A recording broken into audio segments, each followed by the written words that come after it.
ওম শান্তি ২৬ ডিচেম্বৰ ২০২১ বৰ্ষ প্ৰাতঃ মুৰলী অব্যক্ত বাপদাদা ৰিভাইজ তাৰিখ ১৭ ডিচেম্বৰ ১৯৮৯ বৰ্ষ।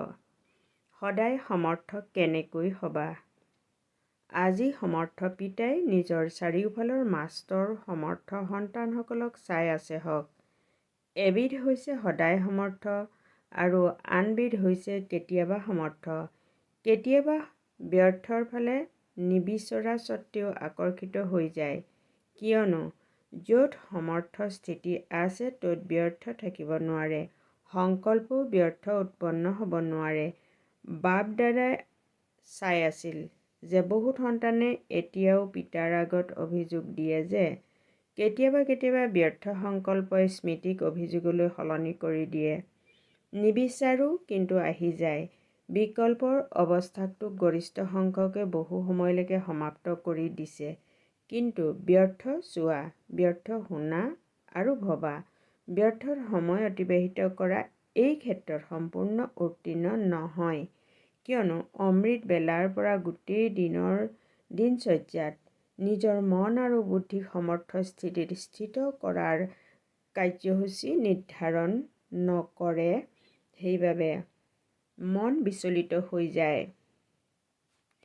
যিদৰে নিজৰ স্থূল কাৰ্যৰ কাৰ্যসূচী দিনচৰ্যা অনুসৰি নিৰ্ধাৰণ কৰা, সেইদৰে নিজৰ মনৰ সমৰ্থ স্থিতিৰ কাৰ্যসূচী নিৰ্ধাৰণ কৰিলে তেতিয়া স্বতঃ কেতিয়াও বিচলিত নহবা।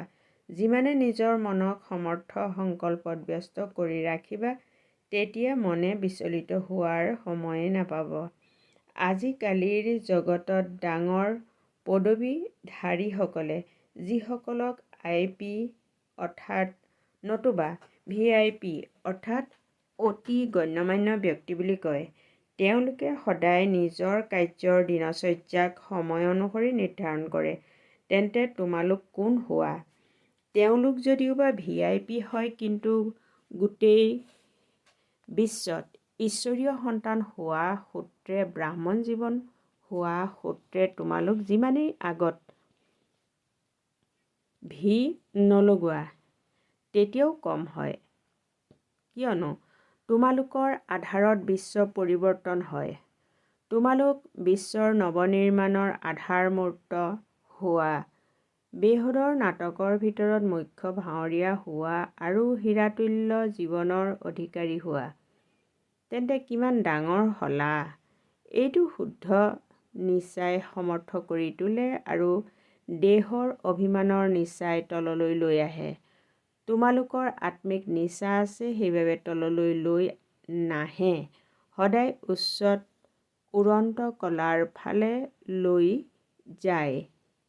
গতিকে ব্যৰ্থৰ ফালে আকৰ্ষিত হোৱাৰ কাৰণ হৈছে নিজৰ মন বুদ্ধিৰ দিনচৰ্যা নিৰ্ধাৰণ নকৰা, মনক ব্যস্ত কৰি ৰখাৰ কলা সম্পূৰ্ণ ৰীতিৰে সদায় ব্যৱহাৰ নকৰা। দ্বিতীয় কথাটি হ'ল বাপ দাদাই অমৃত বেলাৰ পৰা ৰাতিপুৱালৈকে মন, বাণী, কৰ্ম আৰু সম্বন্ধ সম্পৰ্কত কিদৰে চলিব লাগে বা থাকিব লাগে সকলোৰে বাবে শ্ৰীমত বা আজ্ঞা দি থৈছে। মনত কি স্মৃতি ৰাখিব লাগে এইটো প্ৰতিটো কৰ্মত নিজৰ মনৰ স্থিতিৰ নিৰ্দেশনা আজ্ঞা পাইছা আৰু তোমালোক সকলো আজ্ঞাকাৰী সন্তান হোৱা নে হৈ আছা। আজ্ঞাকাৰী অথবা পিতাৰ সম্বন্ধেৰে পিতাৰ খোজত খোজ দিওঁতা। আৰু দ্বিতীয় সম্পৰ্ক হৈছে প্ৰেয়সীৰ। প্ৰেয়সীয়েও কি কৰে? তেওঁলোকে কি শিক্ষা পায় প্ৰিয়তমৰ খোজত খোজ দি চলা।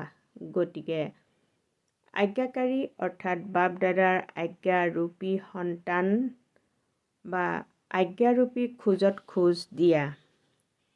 এইটো সহজ নে কঠিন?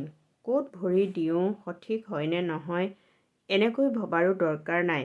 হওঁতে সহজ, কিন্তু গোটেই দিনটোত আগবাঢ়ি গৈ থাকোঁতে কিবা নহয় কিবা আজ্ঞাৰ উলংঘন হৈ যায়। কথাবোৰ সৰু সৰু হয়, কিন্তু অৱজ্ঞা হোৱাৰ বাবে সৰু সৰু বোজা একত্ৰিত হৈ যায়। আজ্ঞাকাৰী সৰ্বসম্বন্ধেৰে পৰমাত্ম আশীৰ্বাদ লাভ কৰে। এইটো নিয়ম। সাধাৰণ ৰীতিৰেও কোনোবাই কোনো মনুষ্য আত্মাৰ নিৰ্দেশনা অনুসৰি হয় মহাশয় বুলি কৈ কাৰ্য কৰিলে তেতিয়া যাৰ কাৰ্য কৰে তেওঁৰ দ্বাৰা তেওঁৰ মনৰ পৰা তেওঁৰ নিশ্চয় আশীৰ্বাদ পায়।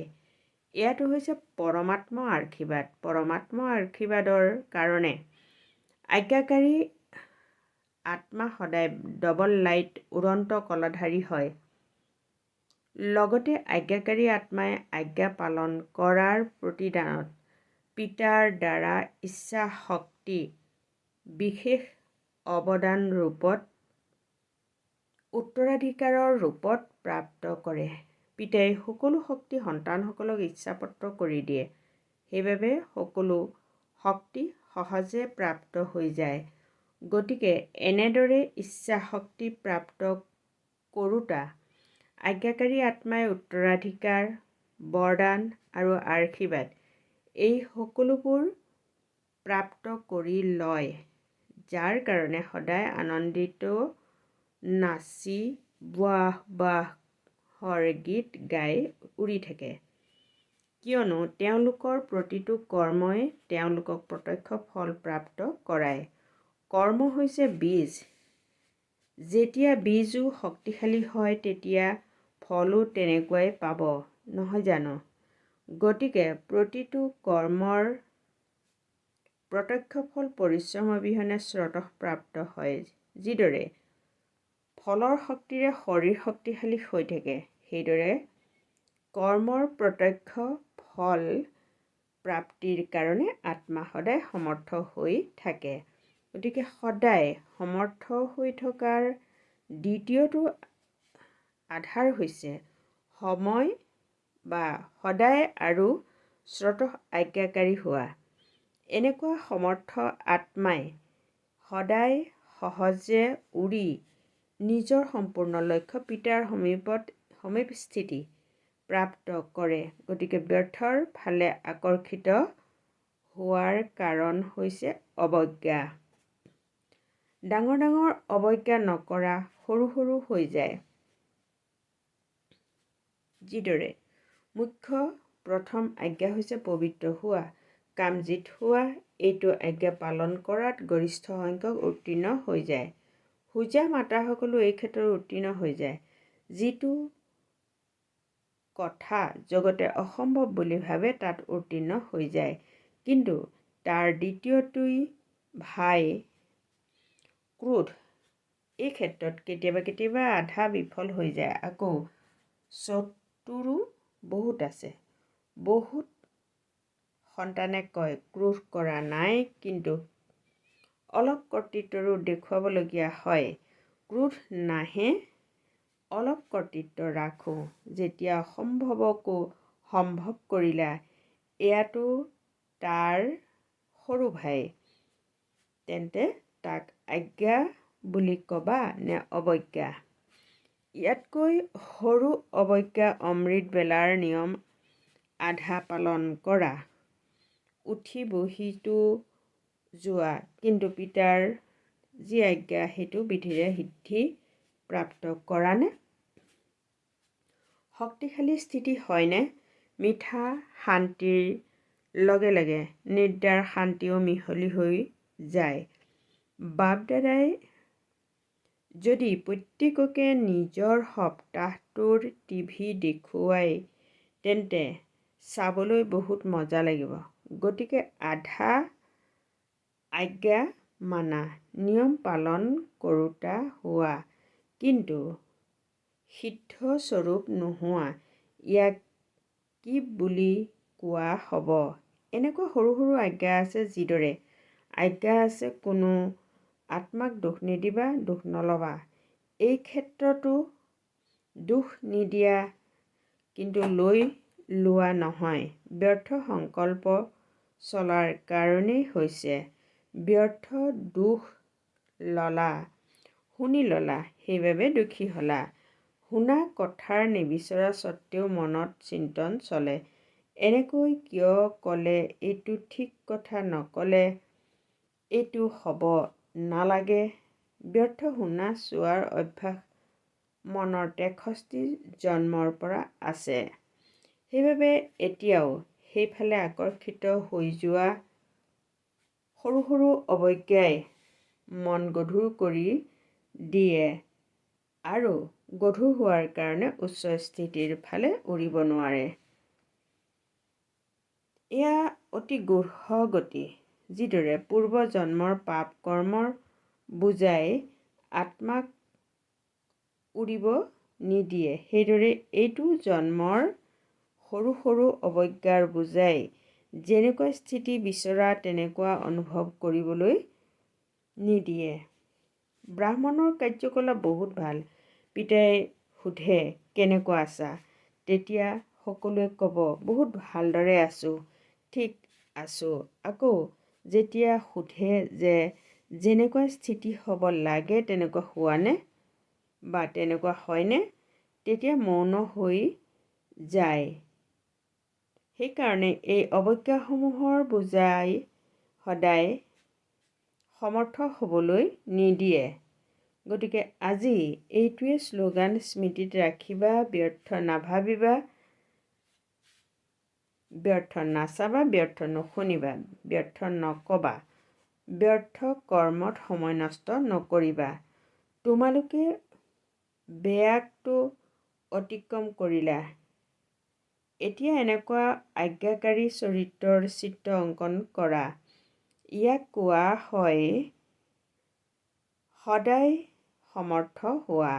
বাৰু, সকলো শিক্ষক চিত্ৰকাৰ হোৱা। চিত্ৰ আঁকিব জানানে? নিজৰ শ্ৰেষ্ঠ চৰিত্ৰৰ চিত্ৰ আঁকিব জানা নহয়। গতিকে শ্ৰেষ্ঠতকৈও শ্ৰেষ্ঠ চিত্ৰকাৰ তেওঁলোকেই হয়, যিসকলে প্ৰতিটো খোজত চৰিত্ৰৰ ছন্দ বা চৰিত্ৰৰ চিত্ৰ অংকন কৰি থাকে। এনেকুৱা চৰিত্ৰৰ চিত্ৰ অঁকাই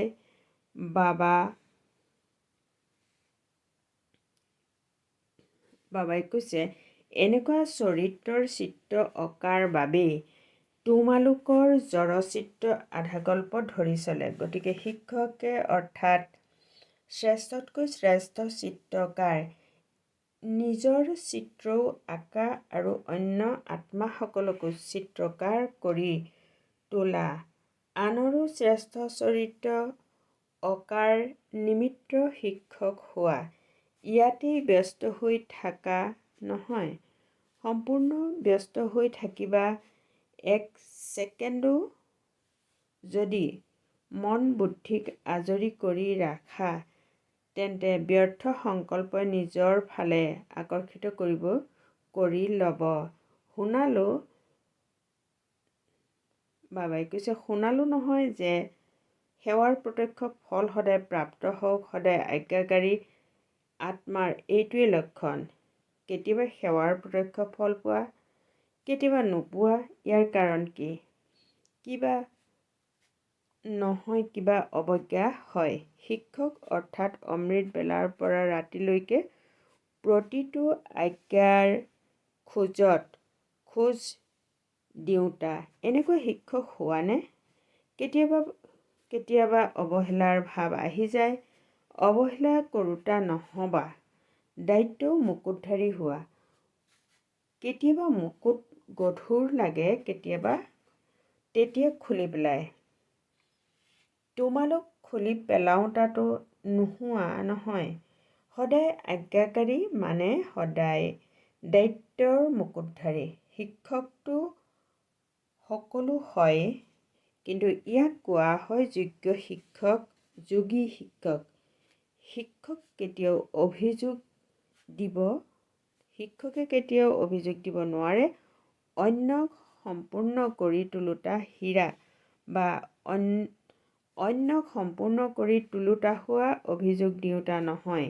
কেতিয়াবা এনেকুৱা পত্ৰটো নিলিখা নহয় যে কি কৰোঁ, হৈ গ'ল, হ'বতো নালাগে, সেয়াতো সমাপ্ত হৈ গ'ল নহয়।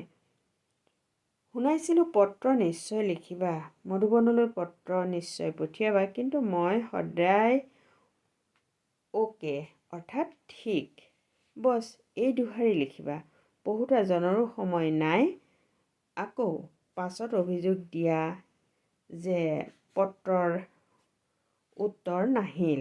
বাস্তৱত তোমালোক সকলোৰে পত্ৰৰ উত্তৰ বাপদাদাই নিতৌ মুৰলীত দিয়েই। তোমালোকে লিখিবা অ'কে আৰু বাপদাদাই অ'কেৰ প্ৰতিদানত কয় স্নেহপূৰ্ণ স্মৰণ আৰু নমস্কাৰ। গতিকে সহায় সঁহাৰি হ'ল নহয় জানো? সময়ো ৰাহি কৰিব লাগে নহয়। সেৱাৰ বাতৰিও সংক্ষেপতে লিখিবা। গতিকে মায়ামৰা বা গতিকে সময়ৰো মিতব্যয়িতা, কাগজৰো মিতব্যয়িতা, ডাক মাচুলৰো মিতব্যয় কৰিব পাৰি নহয়। পত্ৰ তিনিখিলা কাগজতো লিখিব পৰা যায়। কোনোবাই বিস্তাৰত লিখাৰ নিৰ্দেশনা পালে তেন্তে লাগিলে লিখা, কিন্তু দুটা শাৰীতো নিজৰ ভুলৰ ক্ষমা বিচাৰিব পাৰা। লুকুৱাই নাৰাখিবা, কিন্তু সংক্ষেপে লিখিবা। কিমান পত্ৰ লিখা, যিবোৰ কোনো সাৰ নাথাকে। পিতাক কোৱা মোৰ এইটো কাম কৰি দিয়ক, মোক ঠিক কৰি দিয়ক, মোৰ ব্যৱসায় ঠিক কৰি দিয়ক, মোৰ পত্নীক ঠিক কৰি দিয়ক। এনেকুৱা পত্ৰ এবাৰ নহয় 10 বাৰ পঠিওৱা। গতিকে এতিয়া মিতব্যয়িতাৰ অৱতাৰ হোৱা আৰু আনকো কৰি তোলা। বাৰু সকলোৰে এই মেলা ভাল লাগে নহয়। জগতৰ লোকে কয় 2 দিনৰ মেলা আৰু তোমালোকৰ 4 দিনৰ মেলা। সকলোৱে এই মেলা পচন্দ কৰা নহয়।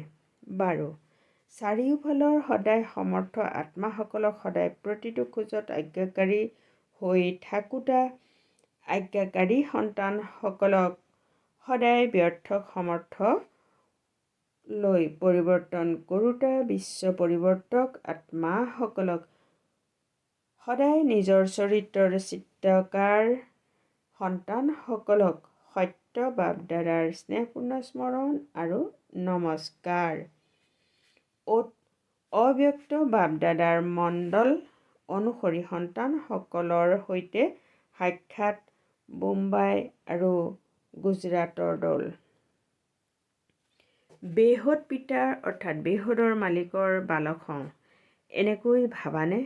বালকেই মালিক হয়। সেইবাবে বাপদাদাই সন্তানসকলক মামেকম চালাম বুলি কয়। বেহদ পিতাৰ বেহদৰ উত্তৰাধিকাৰৰ বালক তথা মালিক হোৱা। গতিকে বেহদৰ উত্তৰাধিকাৰৰ আনন্দও বেহদ হ'ব নহয় জানো? পিতাই সন্তানসকলক নিজতকৈও আগত ৰাখে। বিশ্বৰ ৰাজ্যৰ অধিকাৰী সন্তানসকলক কৰি তোলে, নিজেতো নহয়।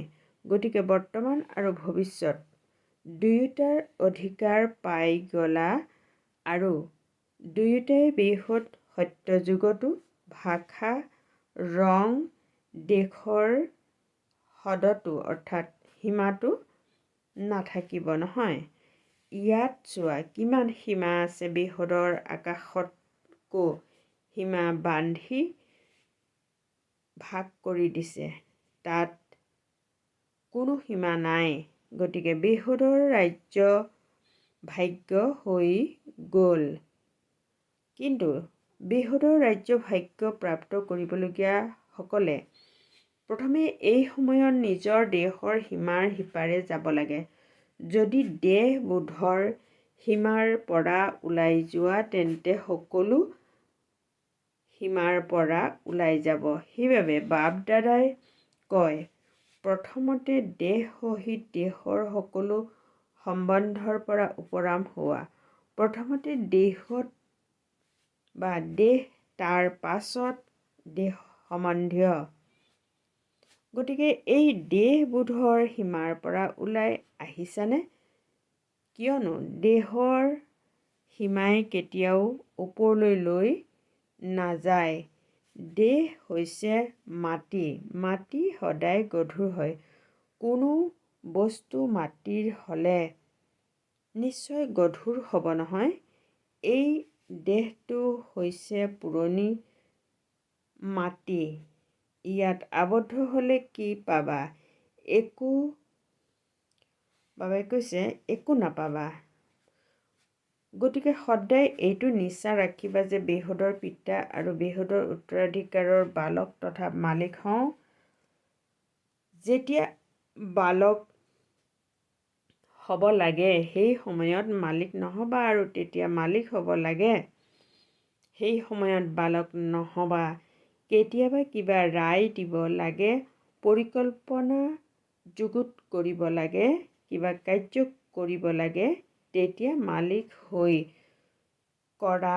কিন্তু যেতিয়া গৰিষ্ঠ সংখ্যকৰ দ্বাৰা নতুবা নিমিত্ত হোৱা আত্মাসকলৰ দ্বাৰা কোনো কথা চূড়ান্ত হৈ যায়, তেতিয়া সেই সময়ত বালক হৈ যাবা।